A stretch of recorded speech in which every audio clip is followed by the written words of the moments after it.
Pour la première fois dans l'histoire moderne du Moyen-Orient, une famine a été officiellement déclarée. À Gaza, les côtes des enfants saillent sous leur peau. Des familles survivent avec un seul repas par jour, quand elles en trouvent. Ce n'est pas dû à la sécheresse, c'est une famine créée par l'homme. L'Organisme mondial de suivi des famines, IPC, confirme.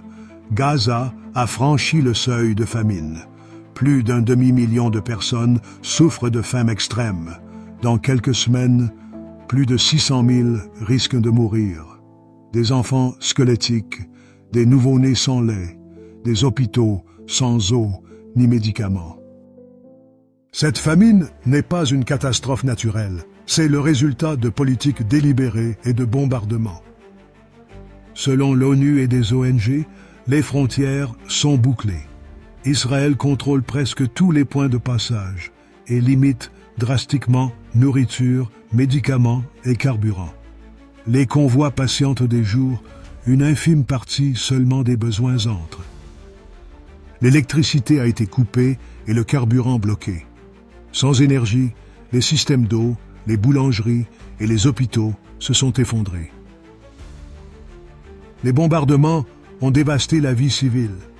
Terres agricoles, bateaux de pêche, moulins, entrepôts alimentaires et marchés ont été détruits. La capacité de Gaza à se nourrir elle-même a été anéantie. Les infrastructures essentielles ont été frappées à plusieurs reprises. Boulangeries, stations de traitement de l'eau et d'assainissement, ne laissant aucun moyen sûr de cuisiner, de nettoyer ou de soigner. Les agences humanitaires se voient refuser un accès sûr et constant. De nombreux convois sont refoulés ou retardés alors que la faim s'aggrave. Le droit international est clair. Une puissance occupante doit assurer aux civils l'accès à la nourriture et aux soins. Selon le haut-commissaire de l'ONU, Israël viole cette obligation. Des observateurs parlent d'une famine fabriquée par l'homme, causée par le siège et la destruction qui isolent Gaza de toute source de vie.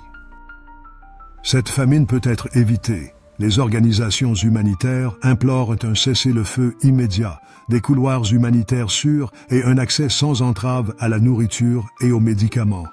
Chaque jour de retard coûte des vies. Plus de 280 personnes, dont beaucoup d'enfants, sont déjà mortes de causes liées à la faim. Et l'histoire posera la question, lorsque la famine a frappé Gaza, avons-nous détourné le regard ou avons-nous agi ?